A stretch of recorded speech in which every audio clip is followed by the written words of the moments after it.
I did not come to Burkina Faso as a tourist. I came as a witness. This journey was not curated for comfort, nor designed for applause. It was a grand truth in mission, an attempt to separate propaganda from practice, rhetoric from reality, and ideology from lived experience. What I encountered was not a perfect country, but a nation in motion, a people under pressure, choosing discipline over despair and sovereignty over submission. So, this is the story of what I saw, what I heard, and what the ground itself revealed. And it all centered around one man. Ibrahim Traore. Captain Ibrahim Traore. Revolutionary leader, Captain Ibrahim Traore. And now, let the journey begin from Hitler Airport to Ouagadougou Airport. We have on board the plane.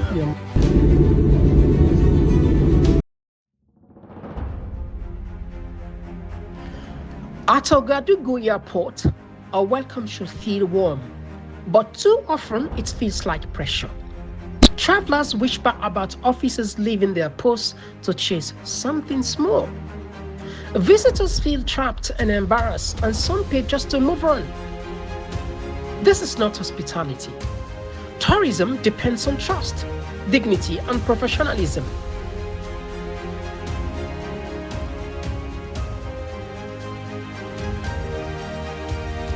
Yeah, it's okay.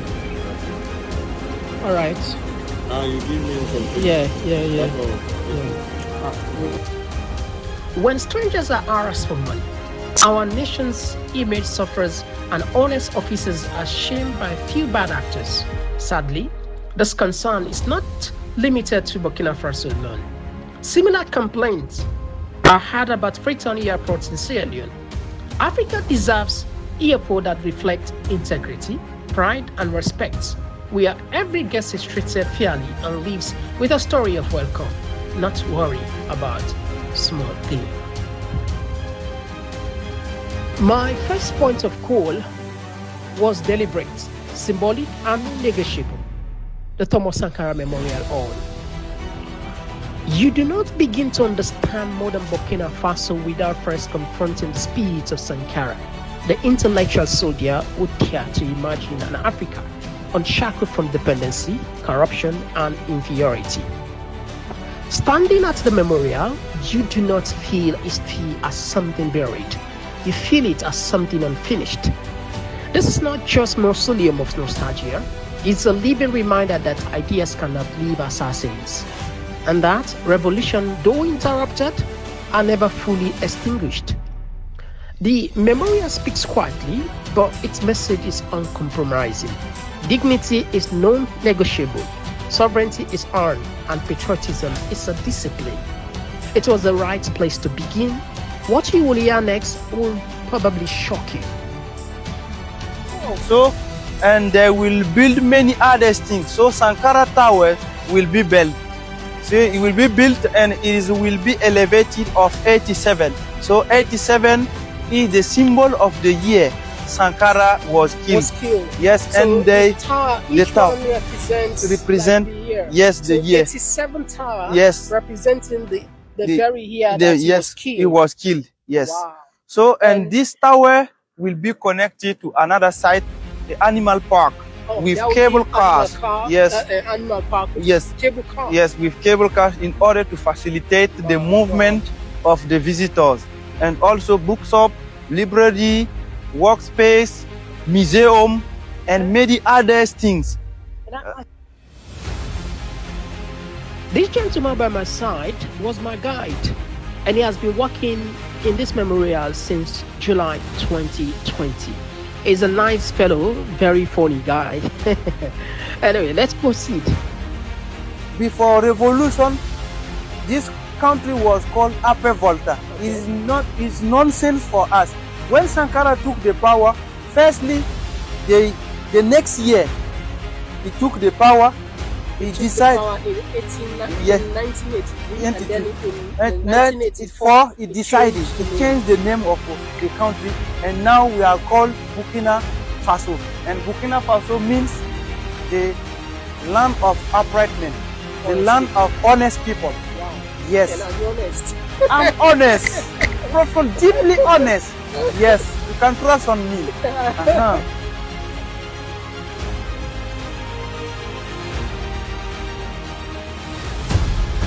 From here, we took some few steps to see the exact spot where Thomas Sankara was brutally murdered.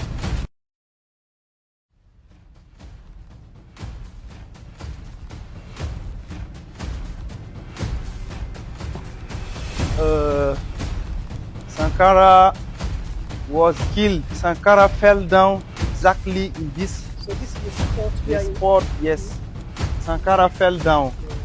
He So fell what down. does this red The red symbolizes the blood of President Thomas Sankara. What about this arm?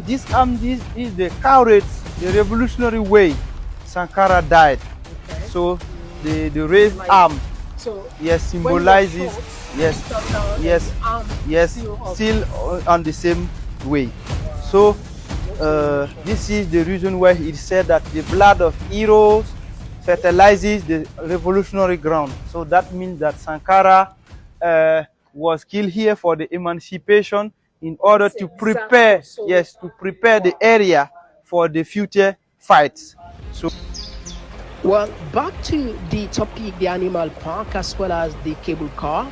I think it's gonna be a combined project. The name of the park will be called Bango Wengo, which will offer a unique experience, plus a scenic cable car ride gliding above the wildlife. It will be located just 1.5 kilometers east of Ouagadougou's town center, and ultimately will make this a major tourism site, which allows visitors to observe the park's diverse fauna from unforgettable area perspective.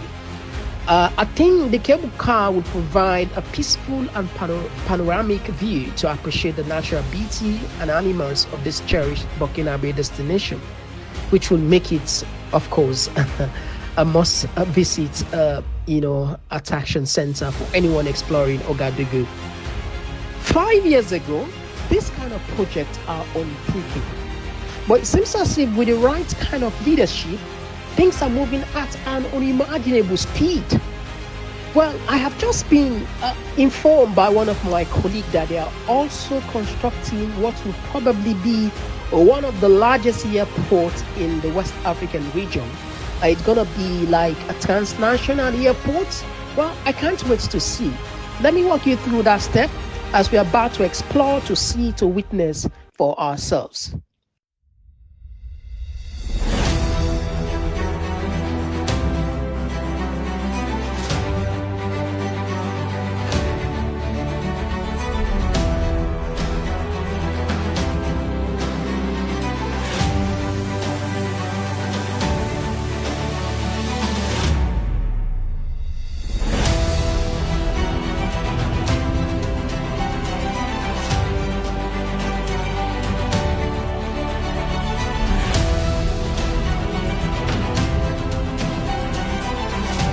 Now we have arrived.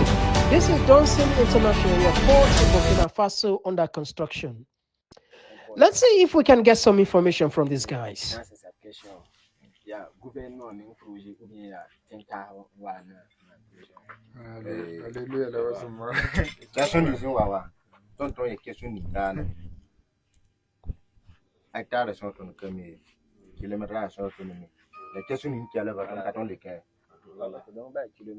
Voilà, les kilomètres là, et poste 5 kilos. Là, à wo olmo wodo, ton kami. Kata tira to tiene we wa halaka. Bala yam ni wo kone wo poste 5 kilos. Massive project. This is it's going to be one of the biggest airports in the Sahel region, as you can see. Massive. Construction is ongoing now. These guys, unfortunately, they can't speak on camera because they are afraid of probably, you know how these projects sometimes work. Nevertheless, it's still a military government, by the way. But as you can see, it's really massive, and It's going to be like a transnational airport. And that's the tower over there, the tower, you see? That's the tower. And man, this is huge. And it's all under the auspices of Ibrahim Traore. If this man can do this massive project in just 3 years, I think there is something we could learn. There is something different engaged in this kind of project. I mean, we're talking about the road infrastructure, the agriculture, the airport, and the electricity. These are things that just, they can't, because most African leaders will spend decades even just to construct airport like this, you know. But from what we are informed, this is something that they hope to complete in the next 3 years or less. So anyway,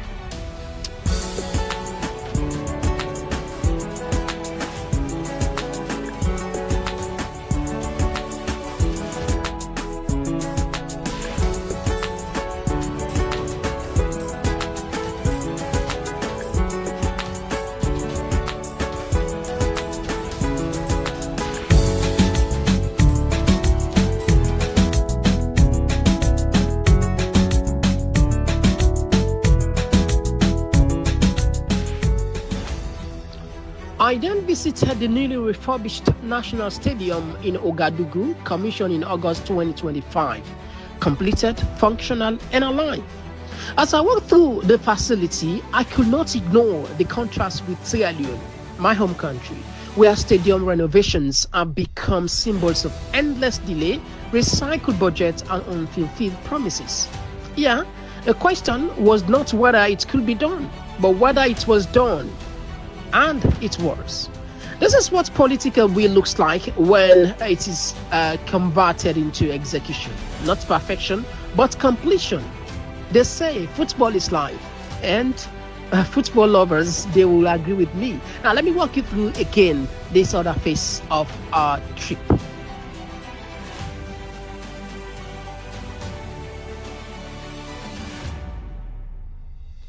And yet, despite the evidence, Sierra Leone Minister of Information has something to say. Listen to him. You have to remember that Burkina Faso is a package. By the way, a lot of what you read on social media on Burkina Faso is not true. There's a lot of propaganda about Burkina Faso. I think you should just know that. But also, it's a package. And the package starts with, first of all, military dictatorship. Do you want to live in a military dictatorship? I don't think you want to. We have tried that in Sierra Leone. The people of Sierra Leone, instinctively, we saw that November 26, people of Sierra Leone don't want that. Most people, including people who hated this government, they're like, imagining people who have gone back now, I will not mix Padandi. So it's a package, huh? You have to start by that. It starts with also jailing opposition people, banning political parties, shutting down the country, and ready to violate all your international agreements and international laws. When compared side by side, the contrast is stark. Burkina Faso Stadium stands completed, functional, and visibly serving national purpose. Sierra Leone Stadium, by contrast, remains unfinished, an enduring symbol of delays, excuses, and unfulfilled promises. One reflects execution and political will, the other exposes mismanagement and narrative control. In the end, no amount of packaging can override reality. The verdict now rests with the people. Now, let me show you Sierra Leone Stadium. And this stadium started, the renovation started since 2021. Dilapidated sports facility with China's Ganshu Construction Investment Holding Group Limited championing it. The project was expected to last for 2 years, concluding in April 2024. The rehabilitation includes the redecoration of the main stadium, the swimming pool, and the hostel, as well as the installation of a new display screen and turf, among other improvements. Fast forward to 2025, little progress has been made on the main bowl. This is the main bowl of the Siaka Stadium Stadium. Since it was placed on the ban by FIFA and CAF, much has not been done at the main bowl, as you can see from the background. On later, what has caused the delay? The stadium was supposed to have been finished, but then we realized in the process that during the negotiations of the contract, they had left out a major component of it, which is the seats. Now, let me explain this process for Sierra Leoneans to understand. Getting money from a bilateral country is not like walking into Lumley Beach and picking up money. Here is a shocker. In 2021, CAF banned both Burkina Faso Stade du Fort and Sierra Leone Siaka Stadium National Stadium for failing to meet international standards. 4 years later, the outcome could not be more different. Under a military junta, Burkina Faso renovated its stadium, met CAF requirements, and restored the rights to host international matches at home. Today, their national team plays before its own people. Under a democratic government, Sierra Leone's stadium remains unfinished, wrapping explanation, excuses, and it's up till now unfit for purpose. Our team continues to play home matches abroad at great cost and national embarrassment. You see, this is not about praising military rule, it's about result. Infrastructure does not respond to slogans, it responds to execution. Seeing is believing. Apart from swiftly renovating the existing stadium, they are now constructing a brand new ultra-modern arena. Clear proof of vision, planning, and ambition. This is not politics by slogans, but leadership through action. While others debate promises, concrete is being poured, jobs are being created, and the future is taking shape before the nation's eyes. And the people will decide which system delivered, which one only talk.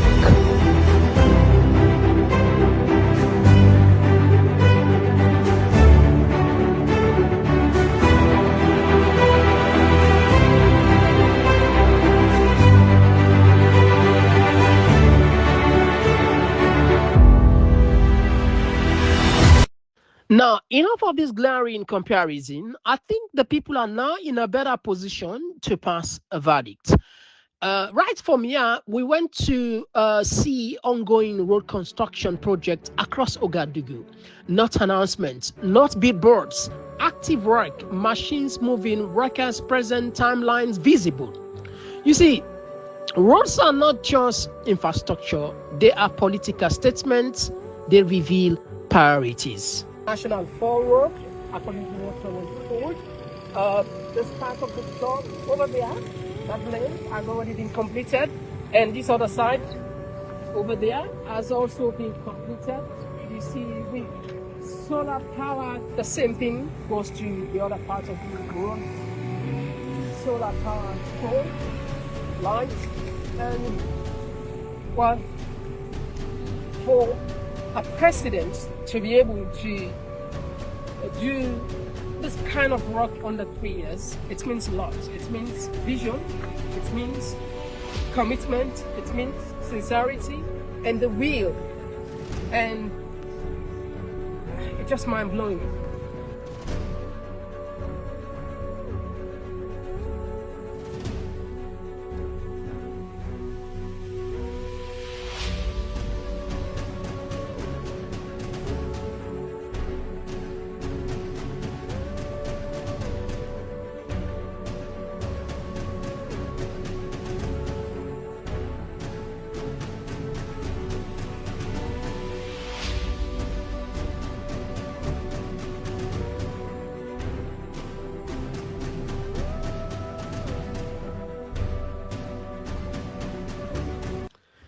And then came the toll gate. I wanted to see for myself.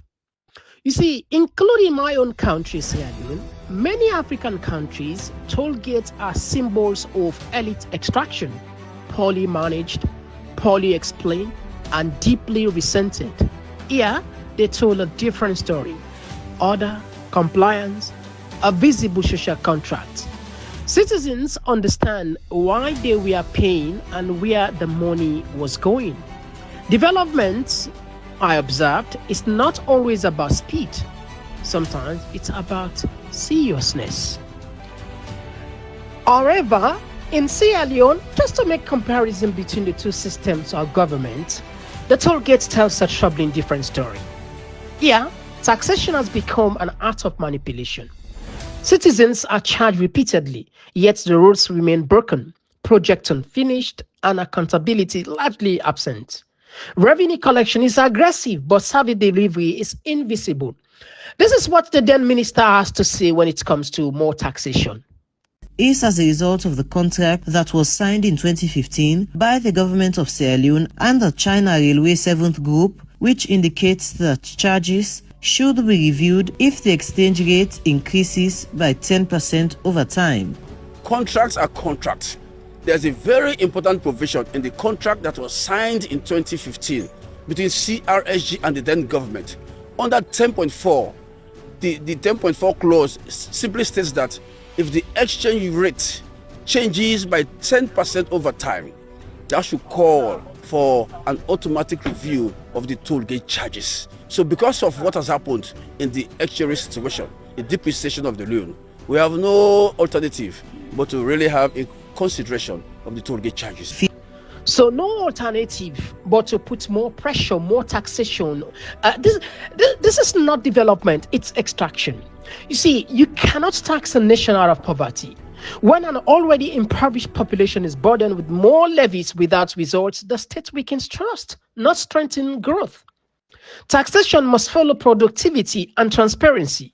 Without visible returns, toll gates become a symbol of failure, not progress. Well, we are seeing something different, completely different in Burkina Faso.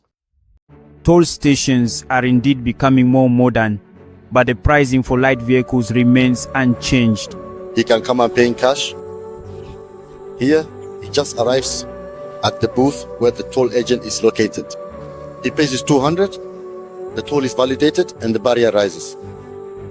Second payment method, he arrives with this card.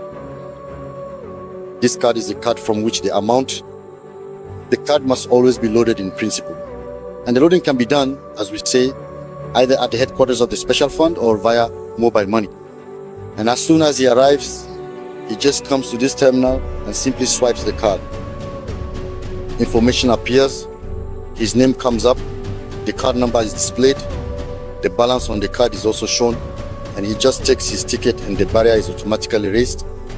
Cameras and sensors are installed on both sides, and once the vehicle passes through the system, the amount to be paid is automatically displayed on the screen, and the barrier only opens after payment. When you arrive, the system automatically displays how many axes you have. Then, depending on the number of axes, the amount you need to pay is set according to the fixed rate. Unlike the old system, where the agent will tell you, your vehicle is this type, and here is the rate you need to pay. The management of the platform is handled by the Burkina Faso Special Road Fund. The goal, to provide users with quality services, comfort, smooth traffic flow, and to reduce revenue losses. As a tool for economic development, this tool is governed by a decree adopted by the Council of Ministers on May 28. Road users are encouraged to have change with them every time they leave the city, because everything here is automated and under video surveillance, and it's difficult to get through without paying. You'll see at the barrier we have two cameras. One camera is responsible for capturing the vehicle's license plate, and the other camera simultaneously captures the silhouette and why not also those who are inside the vehicle. It's also important to mention that this is a matter of statistical data and security data. We also have cameras positioned in various places, especially inside the booths. And these cameras only monitor the actions of the booth operator. The modern toll stations at Tintilo, Kote Doudou, and Butenga were built with internal funding. The construction of these three stations cost the state 18 billion CFA francs. Other toll stations are currently being modernized, The Burkina Faso Special Road Fund assures.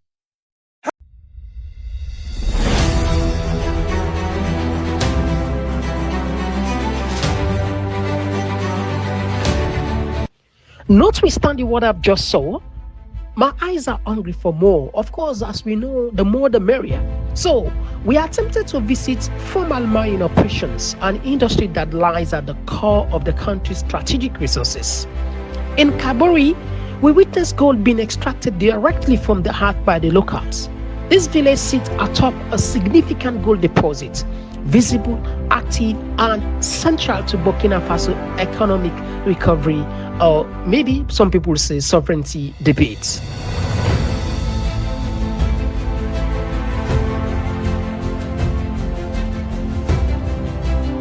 Literally, you can walk and then see gold.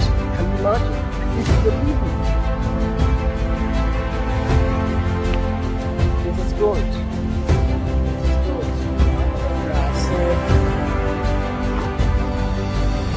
Anyway, I would. You see one? Now this is have one inside. So there's a gold. You can see there is a gold. You just found one. Look at it. I hope you can see the shining object over there. This lady literally washed off gold from the streets. It's amazing. It's really, really amazing. Let's see. Thank you. So these ladies are mining gold. Yeah. Well, this is the most interesting part. This lady, they had to run away because they saw us filming them, so they are afraid of us.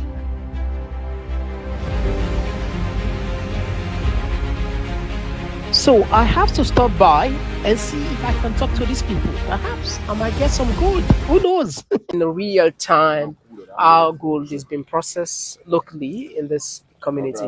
What's the name of this community, this area? This area is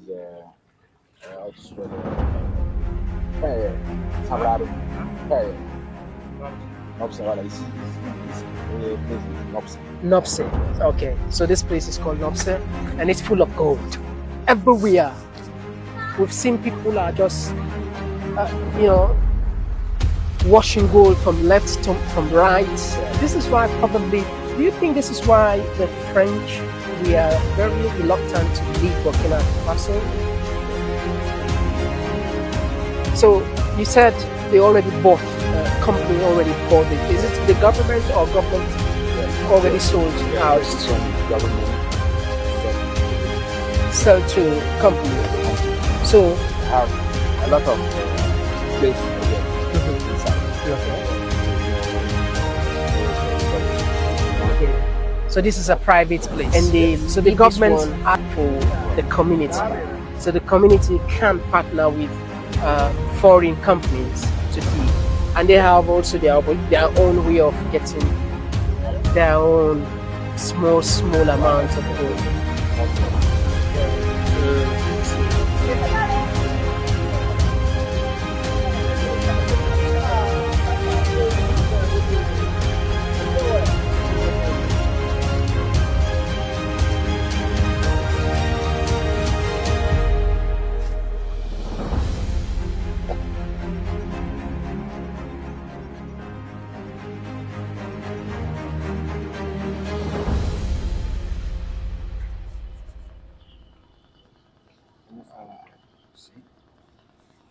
Okay, so this is the gold. This one.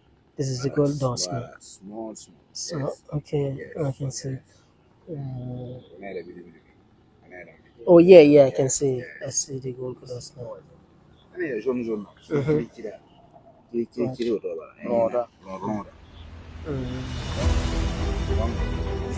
first. You like that again. You will see another one. After I have some. Okay. Anyway, merci beaucoup. You know Mercury?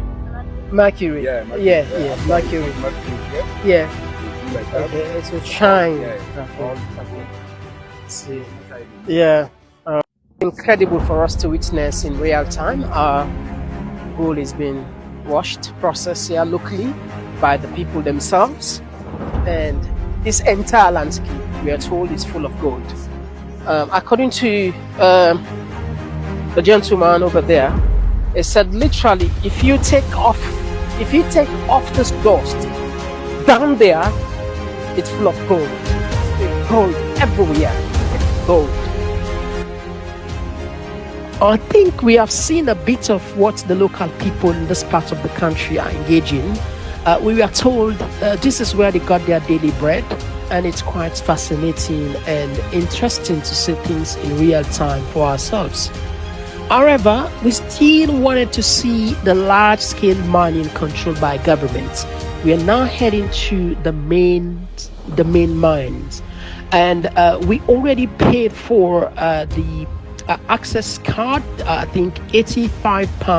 I think 3 weeks before my flight, and we were told once we arrive, we should simply just walk to the bureau and collect it. Now we are heading to see what we can get.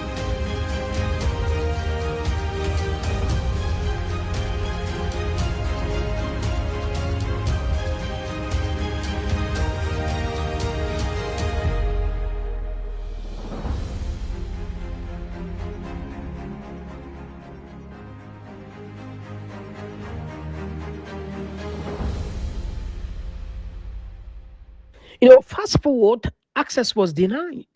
Authorization will only be granted after 2 days. My flight schedule made that impossible. That moment was instructive. It exposed both progress and constraint. Security considerations are legitimate, so too are questions of transparency. A sovereign state has a right to protect its assets, but legitimacy is reinforced when scrutiny is managed, not deferred. This was not a failure. It was a point of tension, and tension in itself is revealing. This is the main mining site, but unfortunately, we are not allowed to go inside because we have to wait for 2 days to process the permit, and that's I think it's out of the way because I'll be leaving tomorrow. Burkina Faso pursue a policy of mineral sovereignty.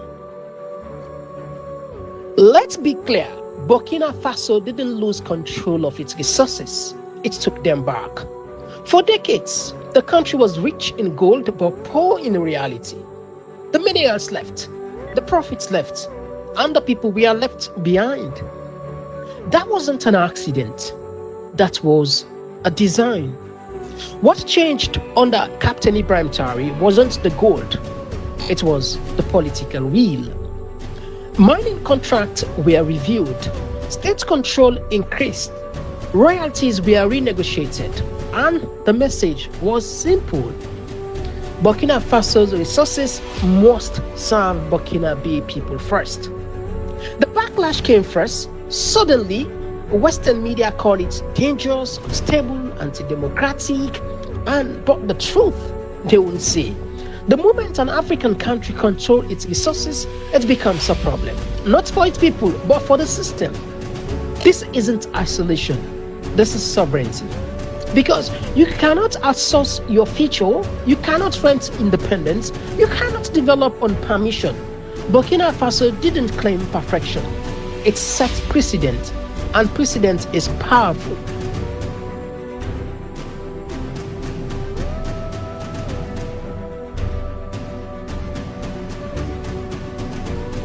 Just to make a little bit of comparison, with Sierra Leone's strategic mineral assets have remained largely in foreign corporate hands, with limited effective state leverage. Publicly circulating recordings linked to Octare mining suggest a level of corporate content for state authority, with ministers reportedly dismissed as useless. Yeah, this one. And they also put out an audio where Kwedu Limited and owner, no afraid God. If they tell we ministers, then the person where they talk to, they tell and say we ministers, then are useless ministers then. I'm not going to be threatened and these useless ministers, because they're all useless, in my opinion. That was the First Lady of Sierra Leone, Fatima Bio. And what's now at the center of a growing dispute with Octare mining, raising national questions about accountability and power.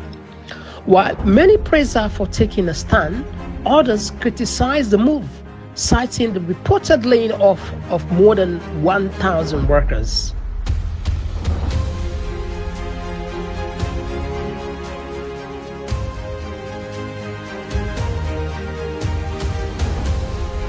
Sierra Leone's mineral sector remains overwhelmingly foreign dominated.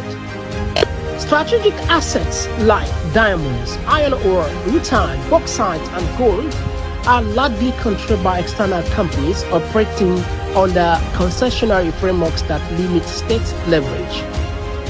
Decision-making authority often bypasses national institutions, with reports of ministers reduced to ceremonial roles, unable to enforce compliance, coupled with huge amounts of corruption, lack of transparency, or value addition.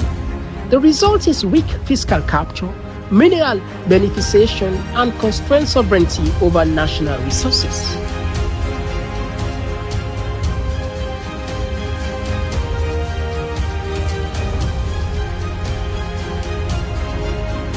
To sum up this phase of our journey, in this age of wisdom, it's entirely up to the people now to make judgment which system of government delivers for its people and which one does not.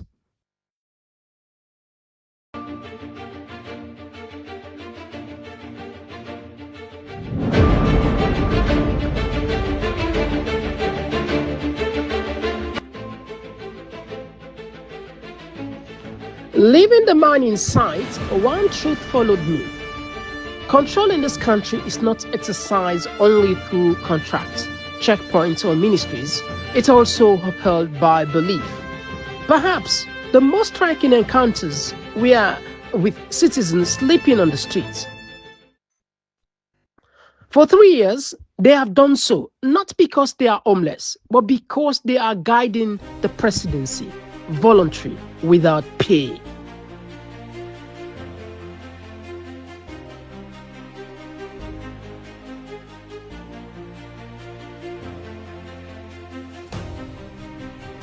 Are sleeping on the streets to protect their president. And I'm here with a cross-section of the youth. Why are they doing this? Are they being paid? That's the simple questions we are here to find out. Simple and straightforward.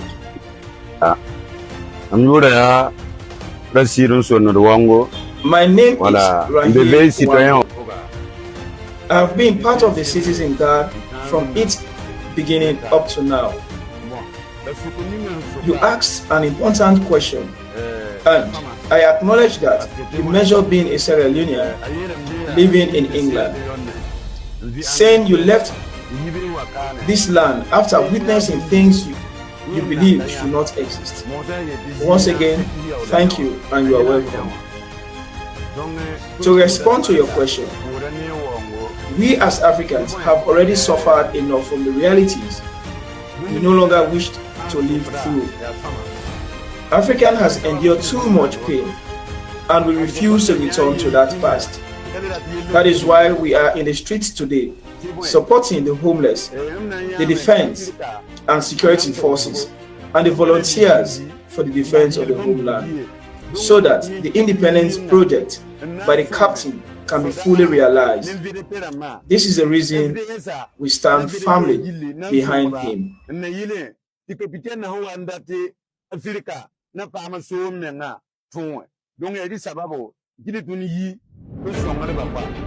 To an outsider accustomed to transactional politics, this is difficult to comprehend. There was no evidence of coercion, no inducement. These men and women were convinced. They spoke of security, of pride, of ownership of the state. Here, power was not distant. It was intimate, lived, defended nightly by ordinary citizens who believed the presidency was theirs to protect. This was citizenship in its rawest form, not demanded, but assumed.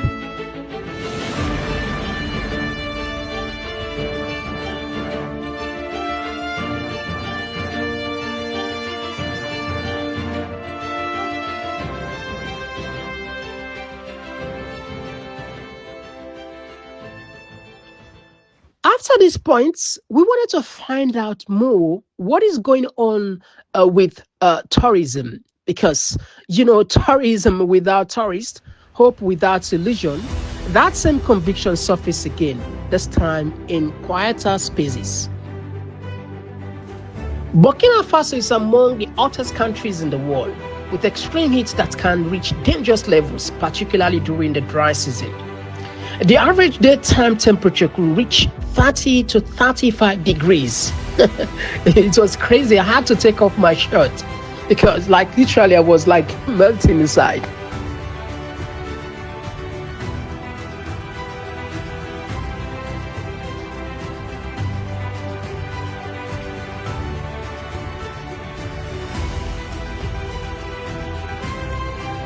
I visited tourism shops, small businesses strained by the decline in international visitors. Shelves were full, foot traffic was thin, sales were slow. Uncertainty was undeniable. Yet, something unexpected emerged. Despite the economic pressure, the shop owners expressed confidence in the country's leadership. They spoke of discipline, direction, and dignity. Hear them. Yeah, my name is Abdullah. Abdullah. Yeah. Okay, and tell us how business like. So business is the low. The business is low because no people can buy this one. Like some before, some white people they come. Okay. Right now, white people not there here again. And why white people are not coming? No, white people are not coming because we are not the white people again. We are needed for our country again. You don't need them again. No, you don't need them again. So you take the responsibility. You take the responsibility for yourself to make your country. For yourself. Okay. You understand? To make everything. You see? So you don't need white people again. Okay. And how long have you been trading here? You see? How long have you been trading here? How long in market? Yeah. I be before. I need 25 years. 25 years. Wow, that's a long time. Yes. Okay. So what do you think about your president? Is he the kind of person you are actually looking for? Yeah, my president is good president. Okay. Yes, a good president because you know what I'm doing. You see, they do what I'm doing. I'm lacking. You see, so I like this president. Yeah, it's good president. And before we come now, they talk about security, terrorists around. No, the security, no problem for here. No problem. No problem. We are free. Free. Yeah, we are free here. Is it true that they don't allow you to talk on social media or talk to journalists? They allow you to talk, man. Not every talk I can feel talking. You see? So you have freedom of speech. Yeah. So it's different from what people are saying that you are not allowed to talk against the government. Yes. So if you want to talk against the government, you can talk. Yeah, I can talk. You can criticize the government. Yes, no problem. And if you want to praise them as well, you can praise them. Yes, I can praise them. Is that like that? Yeah. So it's a pleasure to meet you. Thank you very much. Yeah. Nice. Yeah.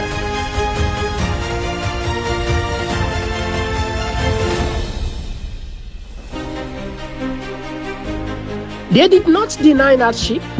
They contextualized it. Hope here was not performative or blind. It was deliberate, chosen. In a place where tourists were scarce and profits uncertain, belief persisted not as illusion, but as resolve.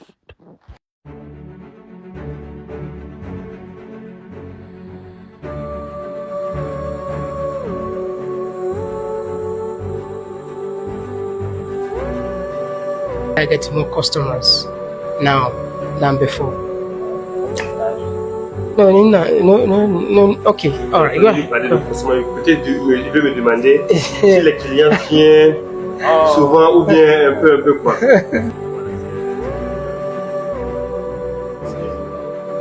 Business is going on smoothly. I sell bracelets that boys can wear. Although sales are down, customers come but only a little. Before, there were many customers, people were coming a lot, but now it has decreased. Frankly speaking, we can say it is because of the change of government. This has reduced the popularity and number of our customers. Yeah, of course, we are happy. And because this is our job, we must above all be happy with that we do. Otherwise, we'll not be able to sell. Even as that, you're still happy with the government because Oui, on est content parce que c'est notre travail. Vous n'êtes pas content de ce que toi-même tu fais, notre travail.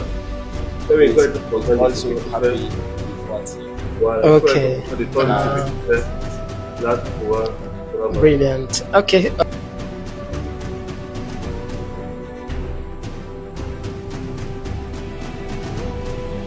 To draw a brief comparison with Sierra Leone's tourism sector, even under a democratic government, tourists are no longer visiting as they once did. Stability on paper does not equal confidence on the ground. Here is what our findings reveal. Good day, sir. Yeah, what's your name, sir? Ahmed Said Sisi. Okay, can you please tell us how the tourist market is now in Sierra Leone? Okay, the tourist market in Sierra Leone now, normally not easy. Not easy right now. Oh, but okay. many things. Yeah.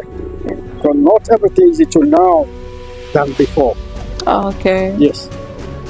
So how can you assess the trading? The trading limitation, the trading is so limited now than before. Okay. Before we can get lots of tourists, but now, anyway, the political party are trying now. Because we can see some Budapest, other guests, anyway, much better. Okay. Yeah. But the percentage cannot be compared as Than before. Okay. Yes. So by then we are having lots of tourist visits. Before we have a lot of tourism, but now even the travel has limit. You know that? Yes, sir. Yes. The uncertainty I had witnessed in the tourism sector, the patient shopkeepers, the quiet endurance was not occurring in isolation. It existed within a wider national context, shaped by the current reality on the ground, the government, and of course, security. To understand this deeper layer, I needed perspective not from observation alone, but from someone who had spent decades documenting the country's realities as they unfolded. It was in this search that I sat down with Alhaji Amadi Soro of Savannah Media, a journalist with more than 20 years of experience and widely regarded as one of the most respected voices in Burkina Faso media landscape. When the Captain Traoré took the power, as I've told you, the first word he said, okay, we are here in Burkina Faso. Now we are committed to free these people. Our main job is not to benefit from the power or something. This is to put our mission on the way that can allow us to relieve our people from suffering. Okay. As I've told you, he was a field officer. Okay. Field officer. Okay. He witnesses himself suffering of people, and that's why the people still supporting him. Just final question. What is the challenge? Or what are the challenges facing the country? We have two challenges. The first one is to have all the countries, all the territory under the government control. We have about 72 or 73. Okay, 72, 73%. Yeah, 20%. So meaning that like 27 or 28 is still under the rebel control or the Tuaregs. Yeah, but not a complete control, because those are terrorists, not rebels. That a complete control, because those are terrorists, not rebels. They are terrorists. Okay. They are not, they don't have a headquarters that you can say, okay, they are. No, those people in the day, maybe you can You can sit, you can sit you can along with him, you can sit with him. But in the night now, they carry these attacks. So this is the first challenge. Is to bring back security to entire country territory. The second one is the economic issue. We have to find jobs to put an particular accent to the healthcare, education, and if you see what Captain Ibrahim Traore is doing, it's not only the security field.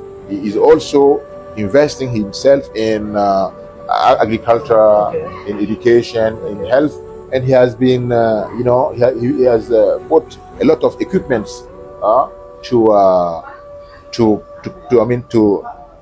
help people to relieve from many kind of sufferings. Okay. So one final question here again, when it comes to what is the strength of the Burkina Faso people? What is the strength of the Burkina Faso people? Because back then in history, we know you fought with the Mori and you fought with the colonial masters, and you are like you're a resilient nation. So what's the strength? I think the resilient character of Burkina Faso is that, as you've said, they are resilient because they know that someone else will not come from outside and help them.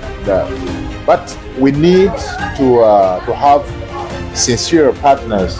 As the situation is with all the countries today, you can't say that I'm alone.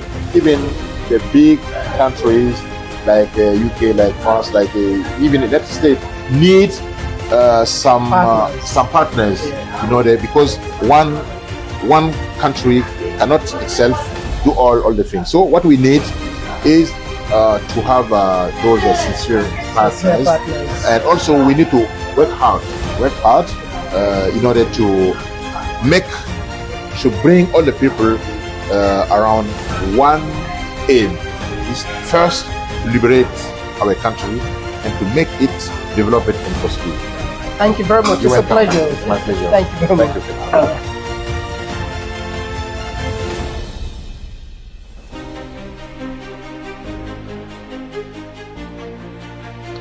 Burkina Faso still faces threats: regional instability, economic pressure, diplomatic isolation, and the weight of expectation. These realities are neither denied nor disguised. But what matters is not the existence of problem, it is the seriousness with which a nation chooses to engage them. And that is where the distinction lies. Burkina Faso is not without problems. No serious nation is. But what I witnessed was a coherence between message and action, sacrifice and expectation, leadership and followership. This is not a loud chaos of borrowed democracy. It is a quiet discipline of a country trying to meet or reset itself. I came to do ground truthing. I left with clarity. The revolution here is not a movement, it's a method, and the ground does not lie.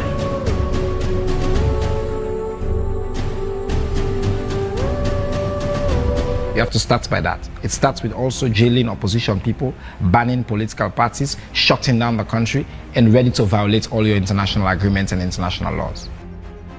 The claim regarding banning of political parties is factual. However, we found no evidence of political opponents being jailed. Although in Sierra Leone, statements of this nature can often lead to consequences. This Noshi government, this Tiffy government, then they can do something that went bad. Then they can do some Tabaru business. And then they begin on when Tradewin and Tiffy election. Tradewin and Tiffy election. And I want